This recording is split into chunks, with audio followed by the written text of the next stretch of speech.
आप देख रहे हैं यंग बाइट्स। मैं हूं आपके साथ पूजा ठाकुर। आज के हमारे वुमेन एम्पावरमेंट के प्रोग्राम में मैं आपको मिलवाने जा रही हूं क्राइम ब्रांच जम्मू की एडिशनल एसपी ममता शर्मा जी से।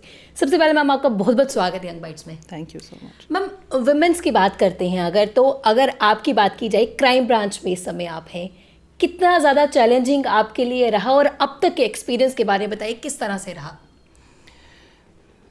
चैलेंजिंग अगर आप कुछ करना चाह रहे हो तो मुझे नहीं लगता कि कुछ भी चीज़ उतना चैलेंजिंग होती है, प्रोवाइडेड कि आप वो करना चाहते हो।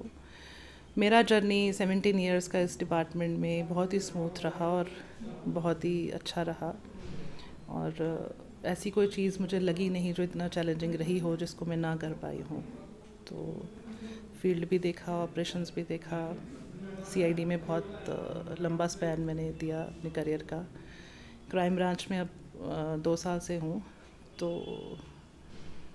बहुत स्मूथ रहा है। कुछ ऐसा डिफ़िकल्टी मुझे फेस नहीं करना। मैम वो कहते हैं ना कि बचपन में जब हम छोटे होते हैं हमारे कई तरह के गोल रहते, कई तरह के एम रहते कि हमें डॉक्टर बनना है, टीचर बनना है, इंजीनियर बनना है। तो कहीं ना कहीं हमारे गोल्स जो है वो चेंज होते रहते क्योंकि हम फोकस नहीं रहते कि हमें एक्चुअल में बनना क्या है। तो मैम अगर आपकी बात की जाए, कभी आपने सोचा था कि मुझे क्राइम ब्रांच या पुलिस फील्ड में ही आना है? नहीं पूजा, मैंने नहीं सोचा था। तो ये आप डेस्टिनी कह लो, लक कह लो, सोचा नहीं था। I was more inclined towards academics, तो उस तरफ ही ज़्यादा रुझान था। इनफैक्ट यहाँ आने से पहले मैं प्री पीएचडी करके पीएचडी में मेरा रजिस्ट्रेशन हो गया था जी। तो मैं वो परस्यू कर रही थी। फिर तब तक ये क्लियर हो गया एग्ज़ाम, तो फिर मैं यहाँ आ गई। तो ये लक है, सोचा नहीं। सबसे पहले पोस्टिंग आपकी कहाँ पर हुई थी और जब पहली पोस्टिंग हुई किस तरह की नर्वसनेस थी या क्या कुछ था, वो जानना चाहेंगे हम। नर्वसनेस तो नहीं रहती। आपको एकेडमी में ट्रेनिंग जिस हिसाब की दी जाती है, तो आपको फिज़िकल वेलबींग के साथ साथ आपको मेंटली इतना स्ट्रांग बना दिया जाता है कि वो नर्वसनेस नहीं रहती। और जब आप फील्ड में आते हो तो आपका, हमारा डिपार्टमेंट का जो कोलीग्स, हमारे सीनियर्स हैं, तो ऐसी कोई बहुत सपोर्ट करते हैं वो, तो ऐसी कोई सिचुएशन नहीं आती जहाँ आप इतना नर्वस फील करते हो। तो पहली पोस्टिंग जम्मू में ही रही मेरी। मैंने प्रोबेशन अपना जम्मू शहर में ही करा है, और फिर मैंने सब डिवीज़न करी 1 साल के लिए ईस्ट। तो उसके बाद फिर मैं जम्मू ऑपरेशंस में रही 3 साल के लिए। वहाँ पे भी आप फर्स्ट फीमेल थे? जी, ऑपरेशंस जम्मू में मैं पहली फ़ीमेल ऑफिसर थी। तो वहाँ मैंने 3 साल तक किया, बहुत ऑपरेशंस में पार्टिसिपेट किया। बहुत अच्छा मेरा एक्सपीरियंस रहा। कई सारी फील्ड्स में आप गए हो, पुलिस की ही अलग अलग जगह पे आप फर्स्ट ही रहे हैं। तो कितना अच्छा लगता है एक फीमेल का ऐसी फील्ड में जहाँ पर उस टाइम पर इतनी फीमेल्स नहीं होती थी। खैर अभी भी इतनी नहीं है, क्राइम ब्रांच की बात की जाए, पुलिस फील्ड में तो अब काफ़ी ज़्यादा आगे है। तो कितना एक लगता था आपको कि मैं फर्स्ट हूँ, वो एक एक्सपीरियंस है, एक्साइटमेंट होती है उस चीज़ की? जी, एक्साइटमेंट के साथ साथ रिस्पॉन्सिबिलिटी बहुत बढ़ जाती है कि आप अगर पहली हैं किसी पोस्ट पर, तो फिर आपको काम उतना करना है कि फिर आपको याद किया जाए। तो मुझे लगता है ज़्यादा रिस्पॉन्सिबिलिटी बढ़ जाती है। ऑफ कोर्स अच्छा लगता है अगर ऑपरेशंस में कोई लेडी ऑफिसर नहीं रही और आप पहले रहते हैं, तो आपको एक वो अच्छा फील ज़रूर होता है। बट साथ साथ जाहिर है रिस्पॉन्सिबिलिटी भी उतनी बढ़ती है, और काम अपने मेल काउंटर पार्ट से ज़्यादा करना पड़ता है। जी मैम, बचपन से ये काफ़ी ज़्यादा पढ़ाकू आप रहे हैं, ये हमने सुना है। और कितना ज़्यादा चैलेंजिंग रहता था कि घर का काम भी करना है और अपने प्रोफेशन की तरफ भी आगे आगे बढ़ना है? आपने बिल्कुल सही नहीं सुना है। बहुत ज़्यादा पढ़ाकू स्टूडेंट में थी नहीं कभी भी, but I was a sincere student, I would say. तो बहुत ज़्यादा टॉपर या वो आप कह लो हर वक्त पढ़ाई में वो नहीं। खेलने कूदने के टाइम खेलते कूदते थे, पढ़ने के टाइम पढ़ते थे। घर के काम भी उस टाइम पे मदर्स को ये भी रहता था कि साथ साथ ये भी सिखाया जाए, वो भी सिखाया जाए, वो भी करते थे। तो जब मैम फीमेल्स आप देखते हैं आज भी, जब इतना आगे बढ़ के आ रही है, अपने टाइम पे इतने ज़्यादा नहीं होते थे, किस तरह से लगता है आपको कि आज के टाइम पे वुमेन कितनी ज़्यादा एम्पावर्ड हो रही है?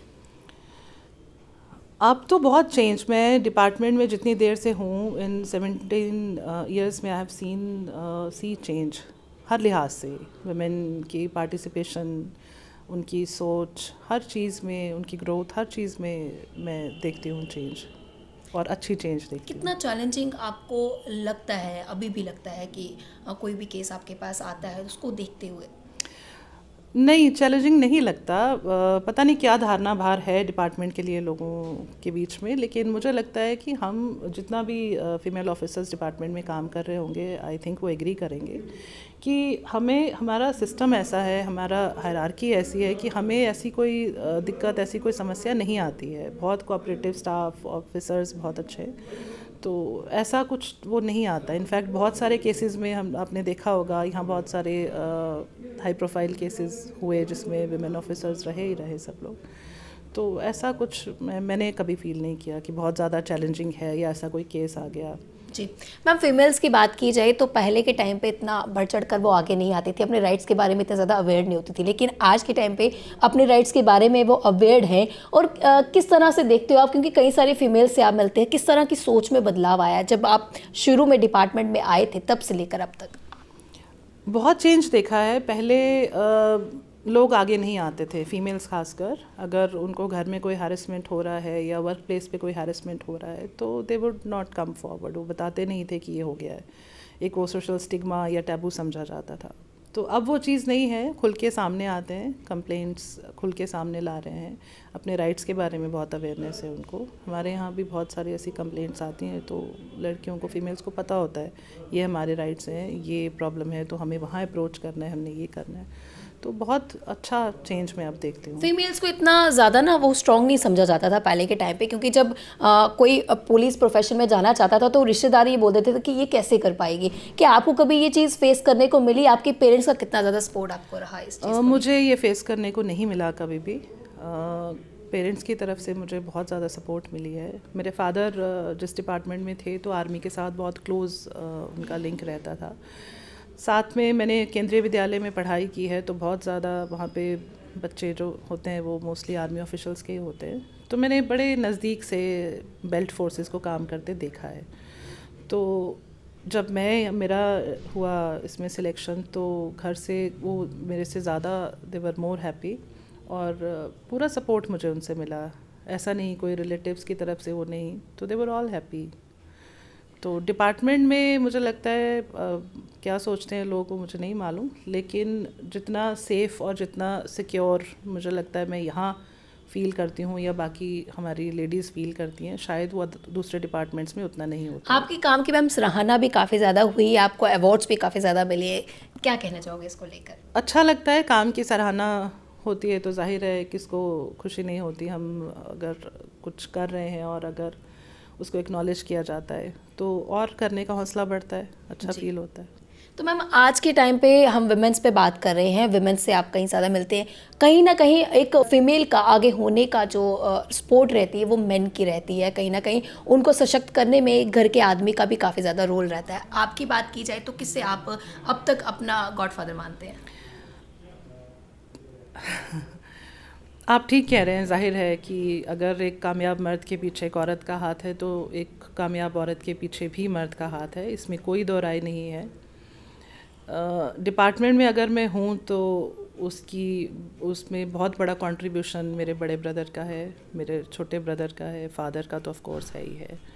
तो पेरेंट्स के यहाँ जब तक मैं रही तो मुझे पूरा सपोर्ट कोऑपरेशन मिलता रहा। अगर मैं कई बार सोचती थी कि ये चीज़ डिफ़िकल्ट है तो कहते थे नहीं तुम कर सकते हो। ये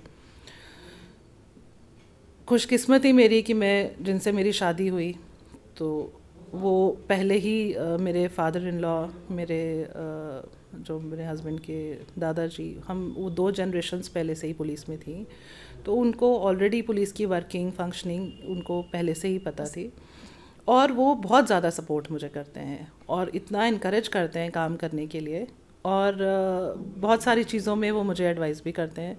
अगर मुझे लगता है मैं किसी जगह उलझ गई हूँ तो मैं उनसे डिस्कस करती हूँ, और मुझे बहुत अच्छे से, क्योंकि वो बचपन से ही ये चीज़ें देखते आ रहे हैं, तो कई मायनों में मेरे से ज़्यादा पुलिस वाले। कितना ज़्यादा चैलेंजिंग मैम आपके लिए रहता है अपनी प्रोफेशनल, अपनी पर्सनल लाइफ को टैकल करना, क्योंकि घर का काम भी रहता है और आपके केसेस में भी आप पूरा दिन उलझ के घर का भी काम करना, तो किस तरह का रहता है? शुरुआत में हुआ होगा क्योंकि अब तो आप यूज्ड हो गए, अब तो आपको आदत है, पता है कैसे क्या करना है।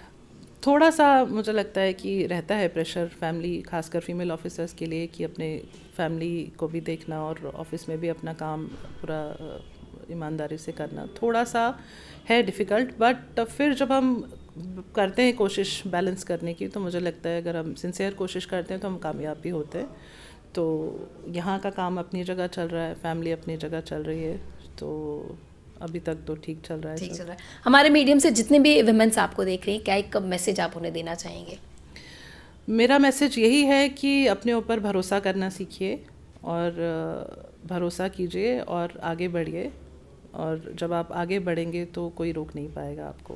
लेकिन सबसे पहले वो ताकत, वो क्षमता आपके अंदर होनी चाहिए, और जब आप साबित करेंगे तो मुझे नहीं लगता कोई भी ऐसी कोई बेड़ियां हैं जो आपको रोक पाएंगी। बहुत बहुत धन्यवाद मैम हमारे साथ जुड़ने के लिए। तो आज के हमारे वुमेन एम्पावरमेंट के प्रोग्राम में हमारे साथ ममता जी जुड़े थे, जिन्होंने साफ तौर से फीमेल्स को ये मैसेज दिया हुआ है कि अगर आप खुद पे भरोसा रखते हैं तो आप किसी भी कामयाबी को हासिल कर सकते हैं। अगले अपडेट कफ्े में हाजिर होंगी, तब तक के लिए आप देखते रहिए यंग बाइट्स।